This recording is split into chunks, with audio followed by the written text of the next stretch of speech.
I noticed the change in Jake a few weeks ago, right around the time the Christmas decorations started going up in the neighborhood. Jake, my charming neighbor, had always been friendly and helpful, but lately there was something different about him. It wasn't just the way he greeted me or his playful comments about my appearance.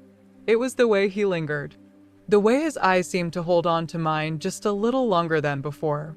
Jake was in his late 20s, full of life and energy, with a personality that could light up any room. He worked from home as a graphic designer, so I saw him almost every day. Our houses were separated by a small fence, barely tall enough to offer privacy.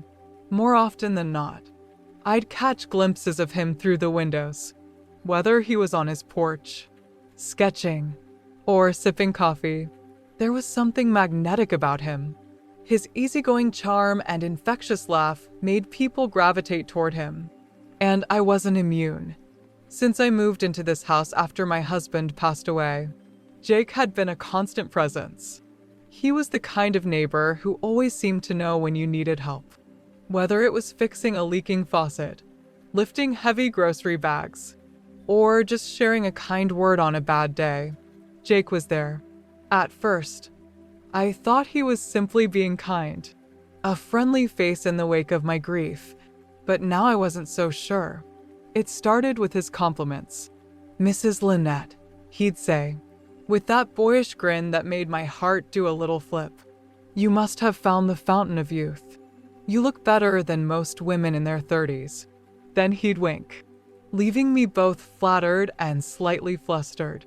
I used to laugh it off, telling myself he was just being playful, but his words stayed with me longer than they should have. I found myself looking in the mirror more often, smoothing down my hair and applying a touch of lipstick before stepping outside. It felt silly, almost like I was a teenager with a crush. But then his visits started lasting longer. If he came over to fix something, he'd linger afterward, leaning against the counter and striking up conversations that could last for hours.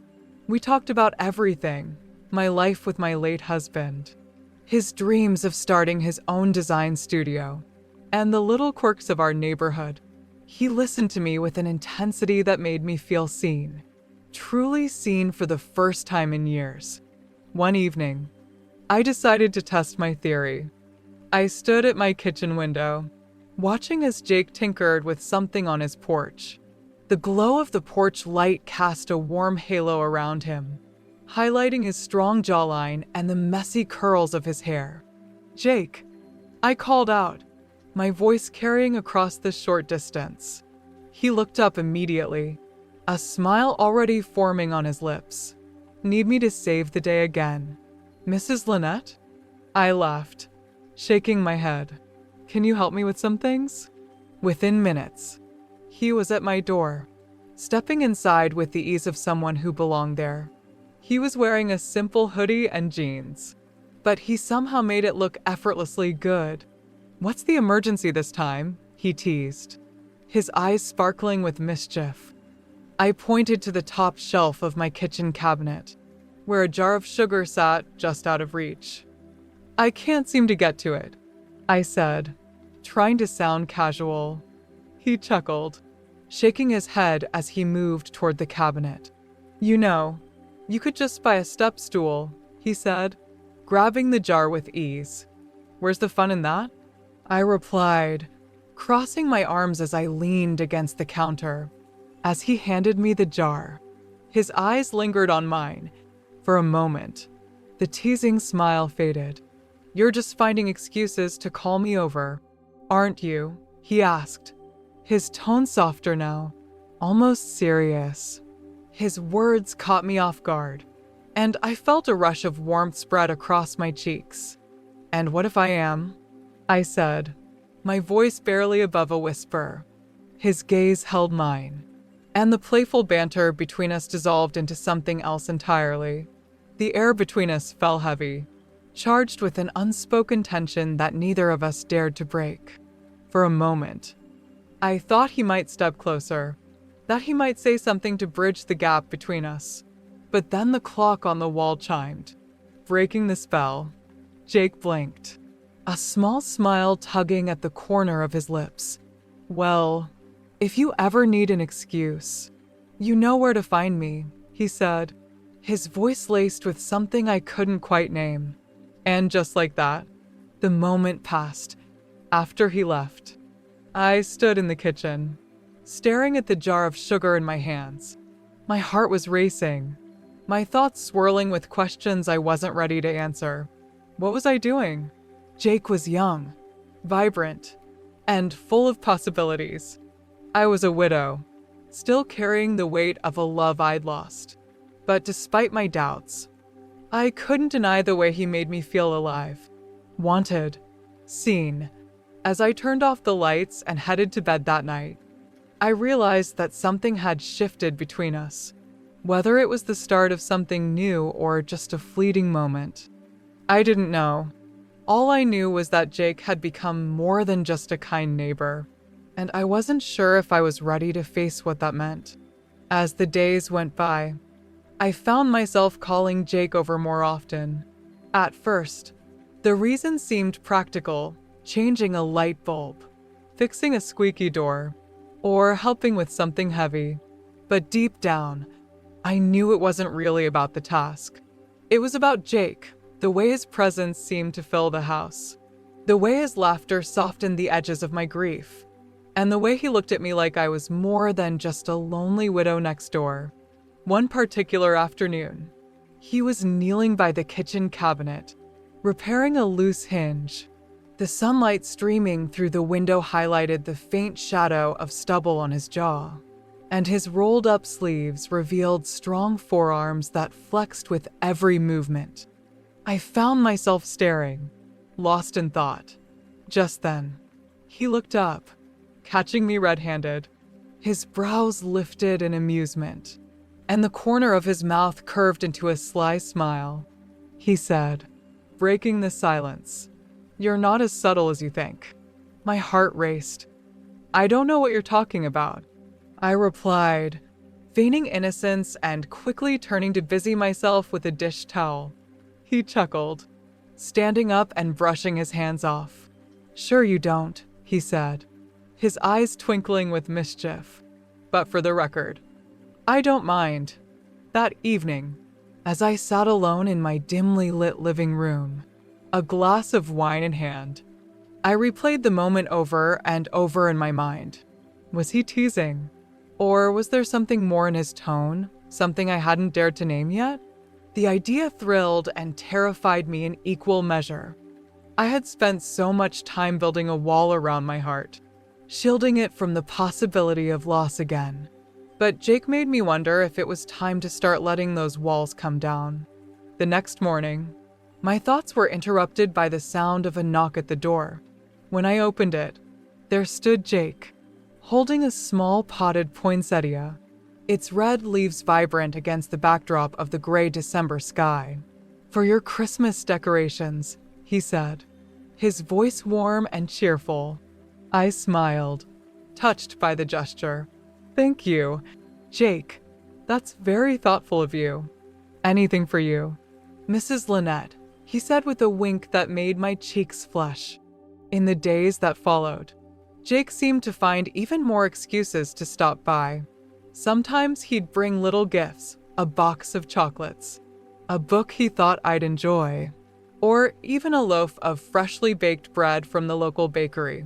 Other times, he'd come over just to talk, sharing stories about his work or the dreams he had for the future. One evening, as we stood by the fence separating our houses, he surprised me by inviting me over for dinner. "I promise I won't burn anything," he joked, his smile disarming as always. At first, I hesitated. The thought of stepping into his space, into his life, felt like crossing an invisible line. But then I thought about how quiet and lonely my house had become, and the idea of spending another evening alone was too much to bear. "All right," I said finally, trying to sound casual, "but if I don't like it, I'm ordering pizza." He laughed, a deep, genuine sound that warmed me more than I cared to admit. Jake's house was cozy and full of character. The walls were adorned with his sketches and paintings, landscapes, portraits, and abstract designs that hinted at the depths of his creativity. The faint scent of cinnamon and cloves lingered in the air, mingling with the aroma of whatever he was cooking. As we sat across from each other at his small dining table, sharing stories and laughter, I felt something I hadn't felt in years: hope. He asked me questions about my life before moving here, about my hobbies and dreams, and he listened with the kind of attentiveness that made me feel truly valued. "I don't think I've ever met anyone like you," he said softly, his eyes meeting mine across the table. I looked down, overwhelmed by the sincerity in his voice. "You're sweet, Jake, but you don't have to flatter me." "It's not flattery," he said, leaning forward slightly. "It's just the truth." But as much as I cherished these moments, they also brought a nagging fear. What was this between us? Was it just a deep friendship? Or was it something more? And if it was more, was I ready for it? I hadn't allowed myself to feel this way about anyone since my husband passed. The idea of opening my heart again, of risking the pain of loss, was daunting. And then there was the matter of our age difference. What would people think? What would they say if they saw us together? These questions swirled in my mind, keeping me awake long after I'd returned home that night. But even in the midst of my doubts, one thing was clear: Jake had brought a light into my life that I hadn't realized I was missing. And yet, I couldn't shake the feeling that we were standing at a crossroads, caught between the safety of what was and the uncertainty of what could be. As Christmas Eve approached, I found myself thinking about Jake more than anything else. There was something about him, his laughter, his kindness, his unwavering support, that made this season feel brighter than it had in years. Since my husband passed, Christmas had always been bittersweet, a reminder of what I had lost. But this year was different. This year, Jake had made me feel alive again. Still, a part of me hesitated. Was I reading too much into his actions? Could this be just a kind young man trying to cheer up his lonely neighbor? Or was there something more? But deep down, I already knew the answer. That morning, I woke up with a nervous energy that carried me through the day. I wanted everything to be perfect, not just for him, but for us. This wasn't just any evening, it was special, and I wanted Jake to feel that. I spent the day transforming my living room into a cozy, romantic space. Candles flickered on every available surface, casting a soft golden glow that made the room feel magical. I baked his favorite cookies, chocolate chips with a hint of cinnamon, and arranged them on a platter. Their warm aroma filled the house, mingling with the scent of pine from the Christmas tree in the corner. A bottle of red wine sat on the coffee table, flanked by 2 crystal glasses I hadn't touched in years. I even dusted off an old record player and found the perfect Christmas playlist: soft, soulful melodies that spoke of love and hope. When everything was ready, I stood back and surveyed the room. It was warm, inviting, and perfect for the evening I had envisioned. My heart raced at the thought of Jake stepping through the door and seeing what I had done. When Jake finally arrived, his reaction was everything I had hoped for. "Wow," he said, his voice filled with genuine wonder. His eyes roamed the room, taking in the soft glow of the candles, the carefully arranged cookies, the wine, and finally me. "Mrs. Lynette, this is incredible," he added. I smiled, my cheeks warming under his gaze. "It's Christmas Eve," I said. "I wanted to do something special for you. You've been so kind to me, Jake, more than you know.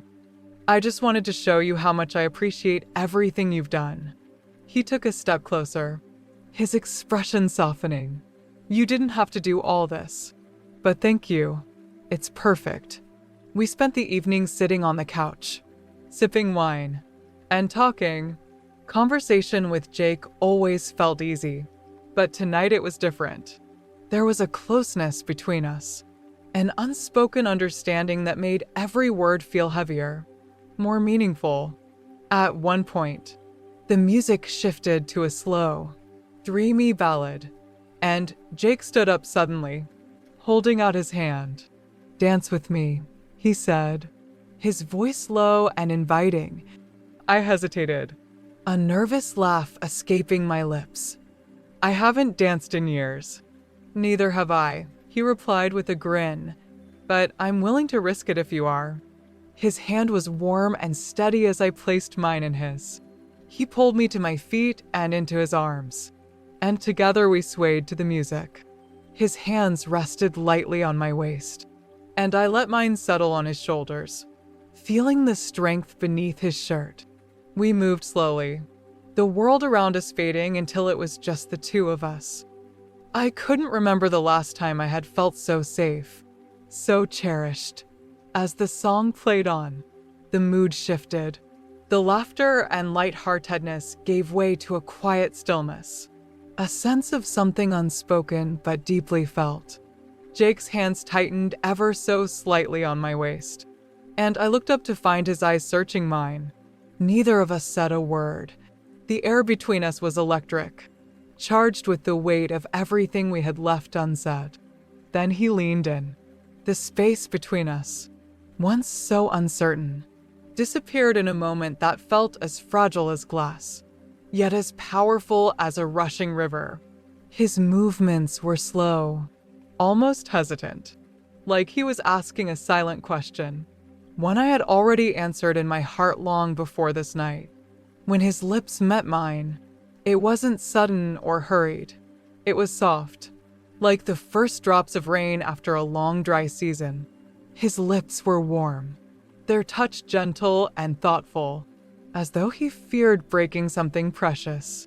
At first, it was a brush, a whisper of connection, tentative and testing.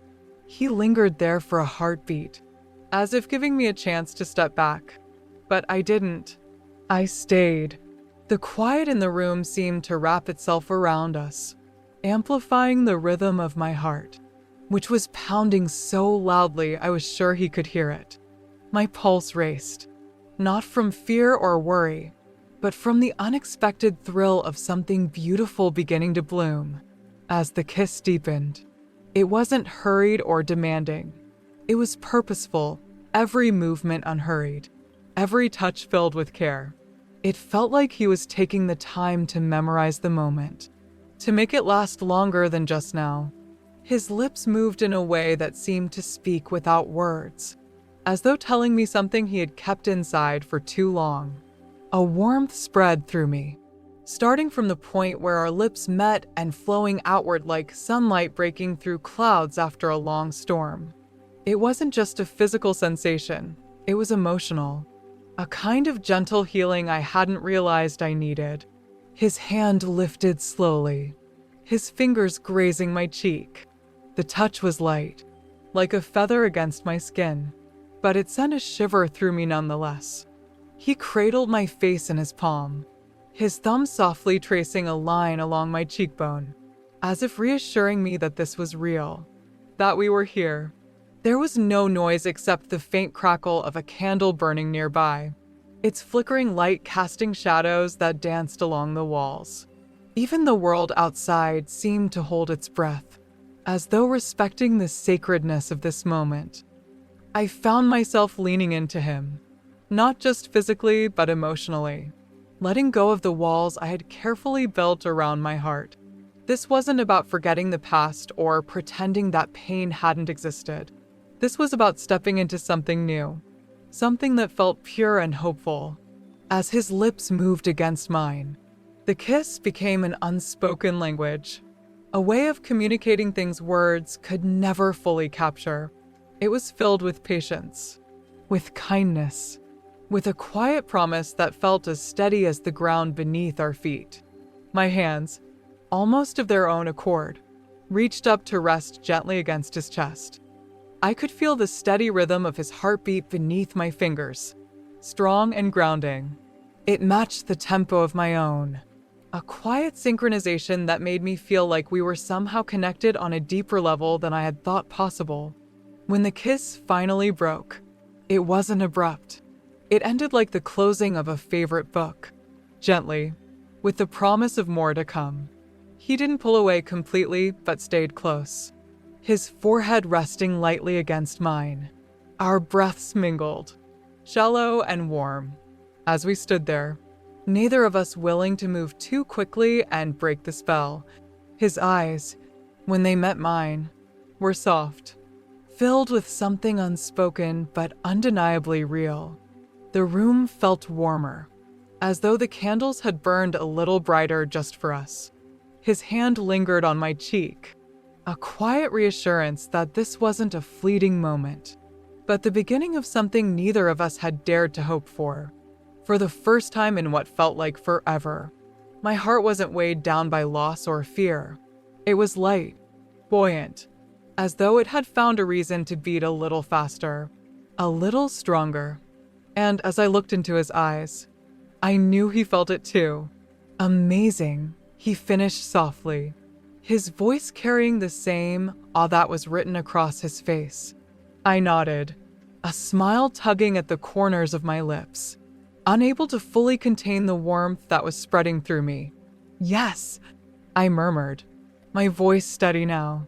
It was, and in that moment, with the glow of the candles around us, I realized something. That night had changed everything for me. It wasn't just about the kiss, the way Jake's arms felt around me, or just a fleeting moment or a holiday fling. It was about what it symbolized, the beginning of something real, something beautiful. For years, I had been trapped in a world of my own making, surrounded by walls I had built after my husband passed away. Those walls were meant to keep me safe from pain, from loss, from the possibility of getting hurt again. Men had tried to approach me, to pull me out of my solitude, but I always resisted. It wasn't that they weren't kind or charming. It was that I couldn't bear the thought of letting anyone into a space that still felt so haunted by my past. I wasn't just guarding my heart, I was guarding the memory of my late husband, clinging to it like a lifeboat in a stormy sea. But with Jake, it was different. He didn't force his way in. He didn't demand anything from me. Instead, he simply existed, offering quiet companionship and kindness, until, without even realizing it, I had let him in. He didn't just knock on the door of my heart, he quietly walked in and made himself at home. As we sat together on the couch that night, the world outside seemed to fade away. The glow of the candles softened everything around us, and the gentle hum of Christmas in the background felt like a soundtrack to this unexpected moment. Jake leaned back, cradling his wine glass in one hand, and looked at me with an expression that made my heart skip a beat. It wasn't just admiration or attraction, it was something deeper, something that made me feel seen in a way I hadn't been in years. I always thought Christmas was overrated, Jake admitted, swirling his wine thoughtfully. Until this year. I raised an eyebrow, intrigued. And what's so different about this year? His eyes met mine, and for a moment, he didn't answer. Then, with a small smile, he said, "You." My breath caught in my throat.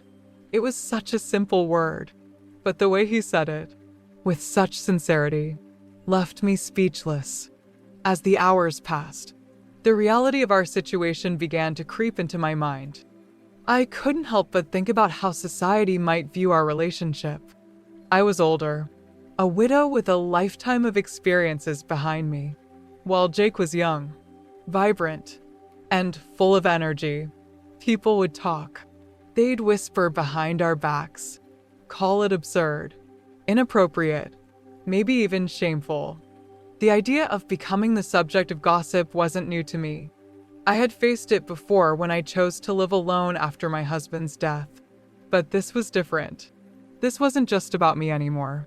It was about us. "Jake," I began, setting my wine glass down and turning to face him. Have you thought about what people might say? He frowned slightly, as if the thought had never occurred to him.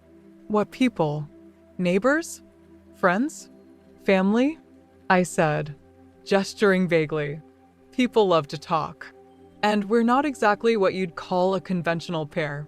Jake leaned forward, his expression earnest. Do you care what they think? I hesitated, the question catching me off guard. I guess I've always cared to some extent.